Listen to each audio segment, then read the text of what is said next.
ವಿಧಾನಸೌಧದ ಬ್ಯಾಂಕ್ವೆಟ್ ಹಾಲ್ ನಲ್ಲಿ ಜಮೀರ್ ಅಹಮದ್ ಮಾತನಾಡ್ತಿದ್ದಾರೆ, ಬನ್ನಿ ನೋಡ್ಕೊಂಡ್ ಬರೋಣ. ಸಂಬಂಧಪಟ್ಟ ಅಧಿಕಾರಿಗಳ ಜೊತೆ ಮೀಟಿಂಗ್ ಆದ್ಮೇಲೆ ಸೀದಾ ಸಿಎಂ ಹೋದ್ವಿ. ನಾವು ಕೃಷ್ಣದಲ್ಲಿದ್ರು, ಹೋಗಿ ಕೇಳಿದ್ವಿ. ನಾವು ಈ ಥರನ ನಾವು ಅಧಿಕಾರಿಗಳ ಜೊತೆ ಮೀಟಿಂಗ್ ಮಾಡಿದ್ವಿ, ನಾನು ಜಯಮಾಲ ಸೇರಿ. ಈಗ ಬೆಳಗ್ಗೆ ಕಾರ್ಯಕ್ರಮ ಮಾಡೋದ ಸಂಜೆ ಮಾಡೋದು. ಅವತ್ತೇ ಸಿಎಂ ಹೇಳಿದ್ರು, ಇಲ್ಲ ನಾನು ಬರೋಕ್ಕಾಗಲ್ಲ, ನನ್ನ ಆರೋಗ್ಯ ಸರಿ ಇಲ್ಲ, ನಾನು ಹಂಗೂ ಪ್ರಯತ್ನ ಮಾಡ್ತೀನಿ, ಸಂಜೆ 6:30 ಮಾಡಿ ಅಂತ. ಯಾರಿಗೂ ನಮ್ಗೆ ಗೊತ್ತಿರಲಿಲ್ಲ, ಇದು ಸಂಜೆ ಕಾರ್ಯಕ್ರಮ ಅಂತ ತಿಳ್ಕೊಂಡಿದ್ವಿ. ಪಾಪ ಪರಮೇಶ್ವರ್ಗೂ ಗೊತ್ತಿರಲಿಲ್ಲ. ನಿನ್ನೆ ಏರ್ಪೋರ್ಟಿಂದ ಫೋನ್ ಮಾಡಿದ್ರು. ನಮ್ಮ ಮಾಜಿ ಮಂತ್ರಿಗಳು ಚನ್ನಲಿಂಗಪ್ಪ ಅವರು, ತುಮಕೂರು ಜಿಲ್ಲೆಯವರು, ಅವರು ಜನತಾದಳ ಅಲ್ಲಿ ಮಂತ್ರಿ ಆಗಿದ್ರು. ಅವರು ಪಾಪ ಭಾಳ ಸೀರಿಯಸ್ ಕಂಡೀಷನಲ್ಲಿದ್ದಾರೆ, ಸಿಂಗಾಪುರ್ ಹಾಸ್ಪಿಟಲಲ್ಲಿದ್ದಾರೆ. ಹಾಗಾಗಿ ಅವ್ರು ನೋಡೋಕೆ ಬಂದಿದ್ದೆ. ನಾನು ಬೆಳಗ್ಗೆ 9:30 ಫ್ಲೈಟ್ ಇದೆ ಸಿಂಗಾಪುರಿಂದ, 3-4 ಗಂಟೆಗೆ ರೀಚ್ ಆಗ್ತಾವ್ರೆ. ಹಂಗೂ ಪಾಪ ಏರ್ಪೋರ್ಟ್ ಬಂದು ಪ್ರಯತ್ನ ಮಾಡಿದವರು, ಯಾವುದೋ ಬಾಂಬೆನೋ ಫ್ಲೈಟೋ ದಿಲ್ಲಿ ಫ್ಲೈಟ್ ತಗೊಳಕ್ಕೆ ಪ್ರಯತ್ನ ಮಾಡಿದ್ರು. ಯಾವ ಫ್ಲೈಟು ಸಿಕ್ಕಲಿಲ್ಲ. ನನಗೆ 12:30 ಗಂಟೆಗೆ ಫೋನ್ ಮಾಡಿದ್ರು, ಜಮೀರ್ ಅವರೇ ನಾನು ಏರ್ಪೋರ್ಟ್ ಬಂದಿದ್ದೀನಿ, ನನಗೆ ಗೊತ್ತಿಲ್ಲ, ನಾನು ರಾತ್ರಿ ಕಾರ್ಯಕ್ರಮ ಅಂತ ತಿಳ್ಕೊಂಡಿದ್ದೆ, ನನಗಾದ್ರೂ ತಿಳ್ಬೇಕು. ನನಗೆ ಹೇಳಿದ್ರೆ ನನಗೂ ಗೊತ್ತಿಲ್ಲ ಸರ್, 2 ಗಂಟೆಗೆ ನನಗೂ ಗೊತ್ತಾಯಿತು ಅಂತ. ಏನೋ ಅಧಿಕಾರಿಗಳು ಚೇಂಜ್ ಮಾಡ್ಕೊಂಡ್ರೆ ನನಗೂ ಗೊತ್ತಿಲ್ಲ, ಹೇಳ್ತಾ ಇಲ್ವಾ. ನಾನು 6:30ಗೆ ಎಲ್ಲ ಜನಗಳಿಗೂ ನಾನು 6:30 ಅಂತ ಹೇಳಿ ಮಾಧ್ಯಮದಲ್ಲಿ ಭಾಳ ಸರಿ ನಾನು ಹೇಳಿದ್ದೀನಿ. 6:30 ಕಾರ್ಯಕ್ರಮ ಇದ್ದಂಗೆ ಟೈಮು ಚೇಂಜ್ ಮಾಡಿದ್ರೆ ನನಗೂ ಗಮನಕ್ಕೆ ತಂದಿಲ್ಲ, ನಮಗೂ ಗೊತ್ತಿಲ್ಲ, ಜನಗಳಿಗೂ ನಾನು ಎಲ್ಲರಿಗೂ 6:30 ಅಂತ ಹೇಳಿದ್ದು. ಭಾಳ ಜನಕ್ಕೆ ಇನ್ನ ಗೊತ್ತಿಲ್ಲ. ಅಧಿಕಾರಿಗಳು ಬದಲಾವಣೆ ಮಾಡಿ ಸಚಿವರ ಗಮನಕ್ಕೆ ಬರ್ದೇನೆ ಅಧಿಕಾರಿಗಳು ಚೇಂಜ್ ಮಾಡಿರೋ ಬಗ್ಗೆ ಖತಮ್ ಕರ್ ದೇತಾ. ಸಚಿವರ ಗಮನಕ್ಕೆ ಬರ್ದೇನೆ ಅಧಿಕಾರಿಗಳು ಟೈಮ್ ಚೇಂಜ್ ಮಾಡಿದ್ದಾರೆ. ಈಗ ಅದು ಅವ್ರು ಕೇಳಬೇಕು. ನಮ್ಗೆ ಇದ್ದಿದ್ದು ನನ್ನ ಮಾಧ್ಯಮದಲ್ಲಿ ಹೇಳಿದ್ದೀನಿ ತಾನೆ, ಒಂದು 4 ದಿನ ಹೇಳ್ಕೊಂಡೇ ಬರ್ತಾ ಇದ್ದೀನಿ. ನಾನು 10ನೇ ತಾರೀಕು ಸಂಜೆ 6:30ಗೆ ಅಂತಾನೆ ಹೇಳ್ಕೊಂಡೇ ಬರ್ತಾ ಇರೋದು. ನಾನು ನನಗೂ ಗೊತ್ತಿಲ್ಲ, ನಿನ್ನೆ 2 ಗಂಟೆಗೆ ಗೊತ್ತಾಯ್ತು. ಬಹಳ ಜನ 6:30 ಅಂತಾನೆ ತಿಳ್ಕೊಂಡಿರೋದು, ಯಾರಿಗೂ ಗೊತ್ತಿಲ್ಲ. ಉದ್ಘಾಟನೆ ಯಾರು ಮಾಡ್ತಾ ಇದ್ದಾರೆ? ಈಗ ಡಿ ಕೆ ಶಿವಕುಮಾರ್ ಅವರು ಬಂದಿದ್ದಾರೆ. ಏನೋ ಮುಖ್ಯಮಂತ್ರಿಗಳು ನಮ್ಮ ನಾರುಗೌಡರು ಮಂತ್ರಿಗಳಿಗೆ ಅವ್ರಿಗೇನೋ ಇದು ಮಾಡಿದಾರಂತೆ, ಜವಾಬ್ದಾರಿ ವಹಿಸಿದಾರಂತೆ. ಸಭಾಪತಿಗಳು ಬರ್ತಾರೆ, ನೋಡ್ಬೇಕು ಯಾರು ಬರ್ತಾರೆ ಗೊತ್ತಿಲ್ಲ. ಈಗ ನಾನು ಇನ್ವೈಟಿ, ಇದು ನನ್ನ ಇಲಾಖೆ ಇಲ್ಲ, ಇದು ಕನ್ನಡ ಕಲ್ಚರ್ ಡಿಪಾರ್ಟ್ಮೆಂಟ್ ಇಂದ ವತಿಯಿಂದ ಮಾಡೋದು. ಇದು ನನ್ನ ಇಲಾಖೆನೂ ಇಲ್ಲ. ಇದು ಈಗ ನನ್ನ ಇಲಾಖೆ ಇದ್ರೆ ನಾನು ಕೇಳ್ಬೋದು. ನೀವು ಇದು ಜಯಮಾಲಾಗಿ ನೀವು ಪ್ರಶ್ನೆ ಕೇಳಬೇಕು. ನಾನೇ ಒಬ್ಬ ಇನ್ವೈಟಿ, ನಾನು ಇದಕ್ಕೆ ಒಬ್ಬ ಇನ್ವೈಟಿಯಾಗಿ ಬಂದಿರೋದು. ನನ್ನ ಸಂಬಂಧಪಟ್ಟ ಇಲಾಖೆ ಇಲ್ಲ, ನಂದಿಲ್ಲ. ಇದು ಜಯಮಾಲ ಇಲ್ಲ, ಸಿದ್ದರಾಮಯ್ಯ ಅವ್ರು ಹೆಂಗ್ ಬರಕ್ ಸಾಧ್ಯ? ಮಾಜಿ ಮುಖ್ಯಮಂತ್ರಿಗಳಿದ್ದಾರೆ, ಇನ್ವಿಟೇಷನ್ ಇಲ್ಲಿ ಹೆಸರು ಇಲ್ಲ, ಹೆಂಗ್ ಬರಕ್ ಸಾಧ್ಯ? ಈಗ ಬೆಳಗಿಂದಾನೇ ನಮ್ಮ ಗುರುಗಳು ಒತ್ತಡ ಮಾಡಿ ಈಗ ಸಿದ್ದರಾಮಯ್ಯ ಅವ್ರನ್ನ ಸನ್ಮಾನ ಮಾಡಲೇಬೇಕು. ಅವರಿಂದಾನೇ ಇವತ್ತು ಟಿಪ್ಪು ಜಯಂತಿ ಮಾಡಬೇಕಂತ ಘೋಷಣೆ ಮಾಡಿರೋದು. ಹಾಗಾಗಿ ಸನ್ಮಾನ ಮಾಡಬೇಕಂತ ಎಲ್ಲ ಗುರುಗಳು ಬೆಳಗ್ಗೆ ಸಿದ್ದರಾಮಯ್ಯ ಮನೆಗೆ ಹೋಗಿ ಅವ್ರು ಸನ್ಮಾನ ಮಾಡಿ ಶುಭಾಶಯ ಕೊಟ್ಟು ಬಂದಿದ್ದಾರೆ.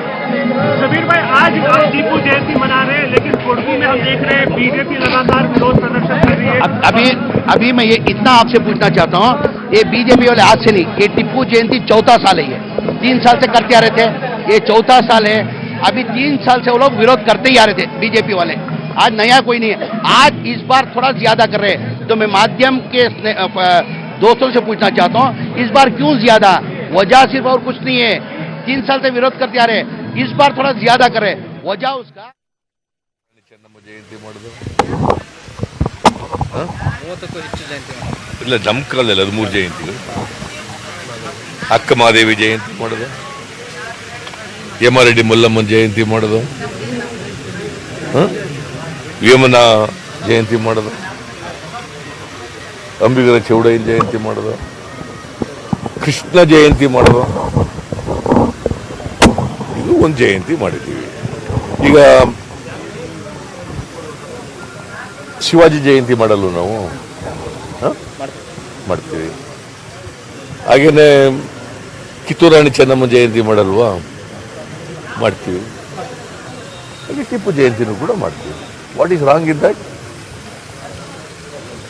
ಬಿಜೆಪಿಯವರು ದುರುದ್ದೇಶದಿಂದ ರಾಜಕೀಯ ಕಾರಣಕ್ಕೋಸ್ಕರ ವಿರೋಧ ಮಾಡ್ತಾ ಇದ್ದಾರೆ ಹೊರತು ವಿರೋಧ ಮಾಡಲಿಕ್ಕೆ ಏನೂ ಇಲ್ಲ. ಈಗ ಟಿಪ್ಪು, ನಾಟ್ ದಟ್ ಈ ಬಿಲಾಂಗ್ಸ್ ಟು ಮುಸ್ಲಿಂ. ಅನೇಕ ಜನ ಮುಸ್ಲಿಂ ದೊರೆಗಳು ಬಂದಿದ್ದರು. 600 ವರ್ಷ ಮೊಘಲರ ಆಡಳಿತ ಇತ್ತು. ಆದರೆ ಎಲ್ಲರ ಜಯಂತಿನೂ ಮಾಡಲ್ಲ. ಯಾಕಂದರೆ ಇವರು ಮೈಸೂರು ಪ್ರಾಂತ್ಯದವರು, ಬ್ರಿಟಿಷ್ನವ್ರ ವಿರುದ್ಧ 4 ಯುದ್ಧಗಳನ್ನು ಮಾಡದಂಥವರು, ತಮ್ಮ ಮಕ್ಕಳನ್ನೇ ಒತ್ತೆ ಇಟ್ಟಂಥವರು. ಅಷ್ಟೇ ಅಲ್ಲ, ಒಬ್ಬ ಒಳ್ಳೆ ಆಡಳಿತಗಾರ. ಮತ್ತು ಇವ್ರ ಕಾಲದಲ್ಲಿ ಸಾಮರಸ್ಯ ಇತ್ತು, ಎಲ್ಲ ಹಿಂದೂಗಳು ಮುಸಲ್ಮಾನರು ಎಲ್ಲ ಒಟ್ಟಾಗಿದ್ದರು. ಇವ್ರ ಸೈನ್ಯದಲ್ಲಿ ಬರೀ ಮುಸ್ಲಿಂ ಟಿಪ್ಪು ಜಯಂತಿಯನ್ನ ಆಚರಣೆ ಮಾಡ್ತಾ ಇದ್ದಾರೆ. ಅದನ್ನು ನಾನೇ ಟಿಪ್ಪು ಜಯಂತಿಯನ್ನ ಪ್ರಾರಂಭ ಮಾಡಿದ್ವಿ. ಇದು 4ನೇ ವರ್ಷದ ಟಿಪ್ಪು ಜಯಂತಿ ಸರ್ಕಾರ ಆಚರಣೆ ಮಾಡ್ತಾರೆ. ಈ ಸಮ್ಮಿಶ್ರ ಸರ್ಕಾರ ಬಂದ ಮೇಲೆ ಹೊಸದಾಗಿ ಏನು ಮಾಡಿರೋದಲ್ಲ, ಇದು 4ನೇ ವರ್ಷ. ಇದು ನಾನಿದ್ದಾಗಲೇ 3 ವರ್ಷಗಳ ಕಾಲ ಟಿಪ್ಪು ಜಯಂತಿ ಆಚರಣೆ ಮಾಡಿದ್ದು. ಇವತ್ತು ಭಾರತೀಯ ಜನತಾ ಪಕ್ಷದವರು ವಿರೋಧ ಮಾಡ್ತಾ ಇರತಕ್ಕಂಥದ್ದು ರಾಜಕೀಯ ಕಾರಣಕ್ಕೋಸ್ಕರ. ಈ ವರ್ಷ ಸ್ವಲ್ಪ ಹೆಚ್ಚು ಮಾಡ್ಲಿಕ್ಕೆ ಪ್ರಯತ್ನ ಮಾಡ್ತಾ ಇದ್ದಾರೆ. ಐ ಡೋಂಟ್ ನೋ ಅವ್ರು ಯಾಕೆ ಮಾಡ್ತಾ ಇದ್ದಾರೆ ಅಂತ ಕಾರಣಗಳೇ ಗೊತ್ತಿಲ್ಲ ಅವರಿಗೆ. ಇದೇ ಯಡಿಯೂರಪ್ಪ KJP ಪಾರ್ಟಿ ಆಫೀಸ್ನಲ್ಲಿ ಟಿಪ್ಪು ಜಯಂತಿ ಆಚರಣೆ ಮಾಡಿದ್ದಾರೆ. ಆಗ ಈಗ ನಾನೇ ಹಿಂಗೆ ಹಾಕೊಂಡಿದ್ದೆ ಟಿಪ್ಪು ಪೇಟ ಖಡ್ಗ ಎಲ್ಲ ಹಿಡ್ಕೊಂಡು ಫೋಟೋ ತೆಗಿಸ್ಕೊಂಡಿದ್ದಾರೆ KJP ಪಾರ್ಟಿಲಿದ್ದಾಗ. ಹಾಗೆ ಟಿಪ್ಪು ವಿರೋಧ ಮಾಡಲಿಲ್ಲ. ಟಿಪ್ಪು ಮತಾಂಧ ಅಂತ ಇವ್ರು ಹೇಳೋದಾದ್ರೆ ಹಾಗ್ಯಾಕೆ ಮಾಡಲಿಲ್ಲ? ಜಗದೀಶ್ ಶೆಟ್ಟರು ಚೀಫ್ ಮಿನಿಸ್ಟರ್ ಆಗಿರುವಾಗ, ಅಶೋಕ ಮಂತ್ರಿ ಇರುವಾಗ, ಈ KC ಮೋಹನ್ ಇದನ್ನಲ್ಲ, ಇವರೆಲ್ಲ ಸೇರ್ಕೊಂಡು ಇವರೊಂದು ಸಾರಿ ಫೋಟೋ ತೆಗಿಸ್ಕೊಂಡಿದ್ದಾರೆ. ಇದೇ ಜಗದೀಶ್ ಶೆಟ್ಟರು